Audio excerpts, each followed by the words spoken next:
Oh, you're here already. I want to welcome you to Crossroads Ministries 2020 Tea for Two fundraiser. It's a little different than it has been the previous years. We aren't able to meet inside, but I think we're meeting where we are supposed to meet. This is Crossroads Center of Hope. This is going to be our transitional housing for at-risk single mothers and their young children. And they will love it here. We have 1.5 acres of wonderful land. They'll have places to have organic gardens, places to play. The women can make friends because many times they have been shut away and they haven't been able to see anyone, especially if you're with an abused man. They keep you hidden. They don't want you having friends. So I am glad you're here. I'm glad you're here to see where our heart is going, what the need is in Anderson County, and what this, well, if you could picture what this property could look like finished. We're in the process. We're waiting on contractors to come finish some things and work on the little house. But you can picture what it could be having moms and children here, having life in the open space. And to help you understand what's going on, I'd like to introduce Julia Kendrick, and she's the YWCA Transition Housing Coordinator for Oak Ridge and Anderson County. Julia? Good afternoon. Thank you so much for taking time out to attend our tea. It's different, but it's going to be awesome. And I wanted to say this before I talk about the need. I wanted to talk about Cora just for a second. Cora does everything with excellence, and so I'm in total shock that Oak Ridge hasn't swooped in and taken care of this project and met this need.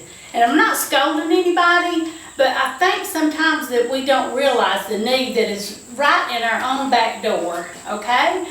And so I've served victims of domestic violence, and I work for the YWCA, and so many days I get phone calls of people that do not qualify for my program, unfortunately, and I won't go into the detail of that, but I serve the ones that my grant allows. So if I had Cora as a partner so I could send mamas and their kiddos here, we would be way ahead of the game in this county. And a lot of people think, well, you know, is that going to encourage more of the homelessness? Absolutely not. The homeless are already here. They're not going to come from other places. The people that I have served, as far as domestic violence and they ended up homeless, they are people that grew up here in Oak Ridge. They attended the elementary schools in Oak Ridge. They attended high school in Oak Ridge. So these are people that are around you every day that sometimes you don't even realize the situation that they are in. Excuse me. But just thinking about the Cora and the heart for this work, I was talking to her before we started, and she actually purchased this in 2005. I mean, has that been 15 years ago? And I'm just checking it, and I'm looking around outside, and you'll see some shots later. And I was thinking, as I've done some walking before we started, I thought, oh my goodness, if I was in distress or in need, this is such a peaceful place. I mean, this needs to happen. There are so many people that this would just be a critical piece to serving this community. As I was looking around at the big tree, I'm thinking, oh my goodness, I can just see kids playing. I can see moms getting the service that they need, getting the encouragement that they need. And that is what this is about. It's meeting a need that is already here in this county. And as you can see by looking at this tea table, everything Cora does is awesome. I mean, I'm just in awe of the things she does. But I'm here today not just to ask you to reach out and to understand the need, but to reach out and help this project come to completion. And you'll see more of the just the pieces of this project later in the video. But just thank you for this opportunity. Thank you, Oak Ridge. Come on, people of Oak Ridge, you can do anything. I mean, this is such a need, And I'd love to see this happen. You guys could swoop in here and just knock this out in no time, and I promise you there's a need for it. I can't do it all. The other agencies can't do it all. But if we work together, we can get this mission accomplished. Thank you so much. Well, I'd like to offer my welcome to each of you who have tuned in to Cora's 2020 virtual version of her Tea for Two as a fundraiser for Crossroads Center for Hope. My part of this today is to talk to you a little bit about the fundraiser part. I'd like to begin with a thought about the pandemic that's going on right now. Like many of you, I've struggled over the last few months with the idea of finding some normalcy, I think is the word I want, with the situation around me, with this social distancing thing. And it's really difficult on me because I'm a social person. Also, like many of you, I have been bombarded by ideas, well-meaning ideas, I'm sure, from TV and internet and my favorite cousin in Texas and all the things like that that you know of, that have ideas, some of them even relevant, for what to do with all this extra time we're supposed to have during this pandemic. And one that caught my eye, maybe it's caught yours as well, is the idea of cleaning your home. That deep, deep cleaning that you put off all the time because there's always an excuse not to do it. Sometimes it's just that you don't care, but usually it's a greater priority somewhere else. Now, with all this found time, we're supposed to jump right on that. And I can conceive that that's an okay enough idea. Goodness knows my house could use a little effort like that. But I'm not much of a cleaner, neither is my wife. We're a little superficial with that sort of thing. And I get a kick out of the idea that, okay, the cleaning protocol for this month is to use disinfectant A, B, and C, separate them by 30 minutes, wipe with different rags, and all the... No, I can't go there. That's not my speed or style. And in fact, I thought of a way to describe it to you that would make great sense, I hope. At my house, dust is a noun, not a verb. So, what I want to talk to you about a little bit is fundraising, and I want to start that idea today with the idea of asking you a question. When you got up this morning, what would you say you were hoping for? Some of you might say, well, I hope I win the lottery. And you might say that whether or not you bought a ticket. And that puts you in a box that says, hope is an out there sort of thing. It may not be very practical, it may not even be very real. It's just out there and it's something you reach for. It's in the realm of the miraculous. And that's fine. That's one of the choices. Some people have a little more immediate thoughts about hope. They hope that when they get out of bed, nothing hurts that didn't hurt yesterday. Or maybe they can just do without one or two of those pains. That's a little more rubber meets the road sort of hope. But no matter where you are on that spectrum, or anywhere in between, I would wager, if I was a betting man, that you would have trouble articulating exactly what you hope for. And the reason you would, among many other things related to honesty and confession and all those things, is that you really don't know what hope is. For some folks, hope is from a list of prayer requests. For some, hope is a to-do list of things they can influence and manipulate, and anything in between. And like the dust at my house, I bet we would struggle to decide if it's even hope, a noun or a verb. And so I looked up hope in the dictionary on my desk, on Wikipedia online, and a couple other sources, and I want to read you a couple of really quick definitions. These are enlightening. Hope, noun, a feeling of expectation and desire for certain things to happen. Hope, noun, the feeling that what is wanted can be had, or that events will turn out for the best. Hope, verb, to want, to even believe you need something specific to happen or a particular thing to be true. And this one is my personal favorite. I really like this.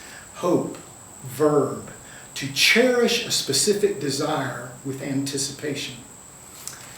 Now, wherever you fit on that spectrum about hope, whether you think it's a thing you can do and accomplish, or if it's a thing you wish for and it's really out there and you can't touch it, I think wherever you fit on that scale, our world would tell you you're all but crazy to have any hope anyway. A hope that's beset, surrounded by, attacked by so many problems in the world is hard to maintain. Think your own list, all the things you know, but poverty, hunger, war, pestilence, disease, abusive behaviors, smog and pollution, climate change, all those sorts of things. Name one. And it makes it hard sometimes to hope. And so what I want to do is offer a quick thought about what hope means to me, and more important than just what hope is, how to maintain hope. And this particular one comes from a woman named Anne Lamott. She's a contemporary writer. She's wrote a number of thoughtful pieces in books and essays that appear around. I'm aware of 6 or 7 books that she's done that have hope or a similar word in the title somewhere. And so I'm going to read you something from one of those books. She writes from a perspective that is not overtly religious or faith-based. In fact, I do not even know her own faith structure. She has left that component out, at least overtly. But she's really nailed the hope definition for me, and I'd like you to hear this. She says, "We take action, soup kitchens, creek restoration, mentoring children, and then the insight hits that by showing up to help others, I'm guaranteed that hope is present. Then my own hope increases. By creating hope for others, I end up awash in the stuff." So I guess that's what I'm asking you to do, to show up with hope for others. In this case, it's financial hope, mostly. Cora and her board and all the people that are interested need some help with what's going on around here to put roofs up and furniture in and get this place ready for people to dwell in. And it takes some money. There's all kinds of ways to do that. You can write a check, it's simple. Some of you that are on her mailing list will receive a card in the mail. And it has all sorts of opportunities, front and back of that card, take note, to donate. You can donate one time for an annual kind of tea for two. It also helps Cora and her foundation if you can donate on a monthly basis, a recurring thing, say $20 or $30 a month, and do that on a recurring basis. That is the same sort of donation. The money is money is money, but it helps the people who write grants and grant these monies to see that there's community support, a number of people who commit in that way. And so it helps them out that way. In addition to financial choices like that, some of the rooms here are available for something you might call an adoption. Get your work group together, get your church group together, get a mission group together that you know of, and sponsor a room. You can get the door labeled with a plaque with your guys' names or some saying or statement that you'd like, and it'll speed the process. In addition to financial opportunities, there are ways you can contribute with volunteer help. Lots of hands-on and lots of cleaning needed, a little construction work, painting, all that sort of stuff will happen. Cora is always looking for more board members. Cora is looking for ways and people that can mentor, that can teach, that can lend a helping hand, maybe that just have a baby crib to offer for a little while. So those kinds of things can help out, all of it. So find a way sometime today to share a little hope. If you bring a little, maybe you'll find some for yourself. Thank you for your time. Well, here we are. I'm looking out of the emergency single into the grounds. First of all, though, I would like to thank Steve Paul for helping me out today and talking to you and explaining a little bit about Crossroads and the financial side. It's always hard for an executive director to do that. It's so easy for us to say we need funding, but for someone else, it really touches the heart a lot, and I appreciate Steve being here today. This area is going to be eventually walkways. Each apartment will have their own tree, their own little area for gardening if she wants, and a chair. So the mom can have some own time without having to necessarily be around a lot of people, because sometimes they just need their own time to think and work on things. Over here, we have the future house mother's residence. It'll look like 2 stories, but the second story is under the trusses because they're 16-16. And in the back, we're going to put a screened-in porch with another dormer. So there'll be another room upstairs and a place where the moms as a whole could congregate in a protected area in case there's rain. And of course, then we'll have a patio outside of that for moms and their kids to play. There'll be a nice play area for the children. As you can see, it's a large expanse. And we'll have a large walkway where the moms can walk and the kids can ride tricycles and things like that. It will be a home away from home, a place where our mothers can work on what their future is going to be. Going to school, getting an education, looking into getting a really good job that will pay for their own home, and a place where the children can realize the importance of being loved in a community setting, because so many seem to get kind of pushed aside when there's trouble going on in the household, and they need our love too.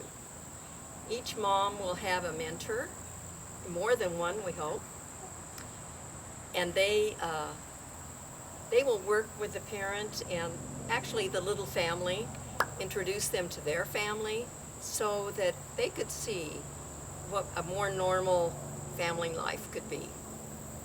We're close enough here to Milton Lake where we could walk or ride bikes if we each have a bike.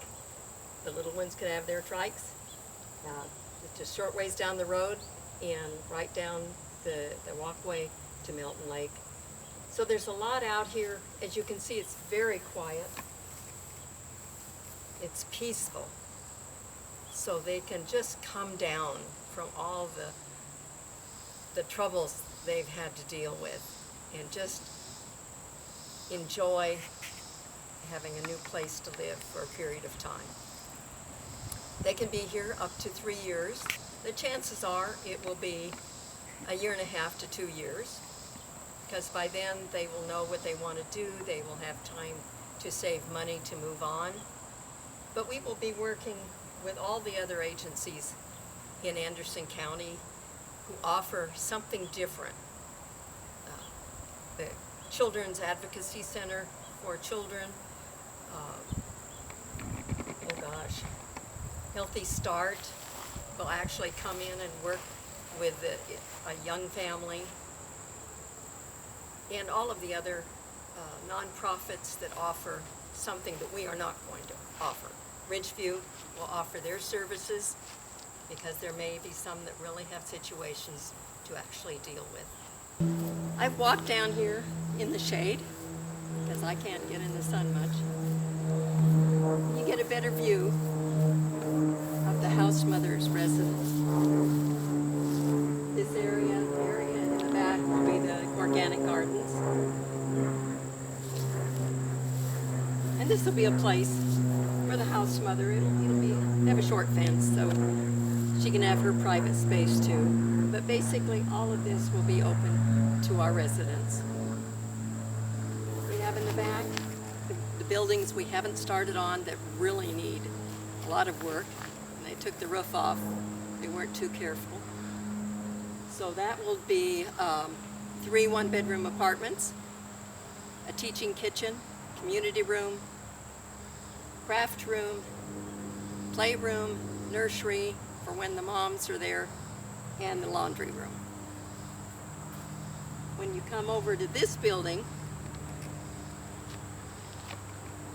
we'll have 3 one-bedroom apartments, an emergency single on the far end, and where we have the tea, it will be sort of a reception room, on-site office, and another emergency single if we need it. And that building, we're waiting for the permanent roof. We know where it's coming, it's just a matter of getting the people here to do it. So with all of that information, I'm sure it's an overload today for all of you. I want to thank you for attending our tea, and I look forward to hearing from you. And I would love to meet you. So give me a call, give me a text, or an email, or on the website, any which way you can find. I would be delighted to show you around. Have a great day. Thank you.